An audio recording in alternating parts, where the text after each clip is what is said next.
एक बार की बात है, एक हरा भरा गांव था जो एक बड़े शहर से काफी दूर था। वहां के लोग खेती करके अपना जीवन यापन करते थे, लेकिन पानी की समस्या उनके लिए बहुत बड़ी थी। गांव के आसपास न कुआं था और न तालाब, जिससे किसान हमेशा बारिश पर निर्भर रहते थे। गांव में एक किसान था जिसका नाम समीर था। वह अपनी पत्नी नंदिनी और 2 बच्चों के साथ रहता था। समीर एक मेहनती किसान था जो सुबह खेतों में काम करने निकलता और शाम को घर लौटता। उसकी मेहनत से फसलें अच्छी होती थीं और वह अपने परिवार को अच्छी तरह से पालता था। एक दिन खेत में काम करते करते समीर पेड़ के नीचे आराम करने बैठ गया कि अचानक उसकी आंख लग गई। उसे एक बुरा सपना आया जिसमें उसने देखा कि इस साल बारिश नहीं होगी और उसकी फसल पूरी तरह बर्बाद हो जाएगी।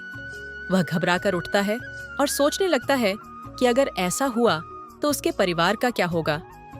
वह गांव में चलकर देखता है कि कुछ लोग आपस में चर्चा कर रहे हैं, अगर बारिश नहीं हुई तो हम कैसे जिएंगे। एक किसान कहता है, हम तो सिर्फ बारिश के पानी पर निर्भर हैं। समीर अपनी पत्नी नंदिनी के पास लौटता है।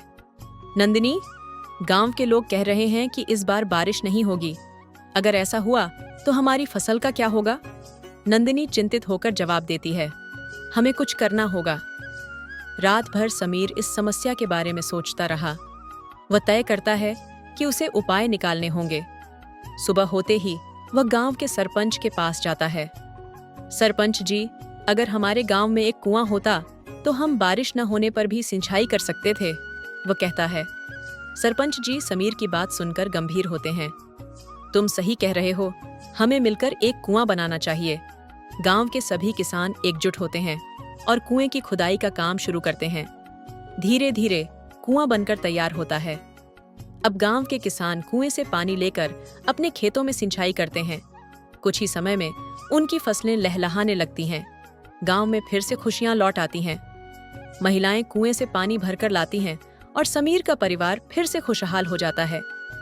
इस तरह गांव के किसानों ने मिलकर अपनी मेहनत और समझदारी से एक बड़ी समस्या का समाधान किया।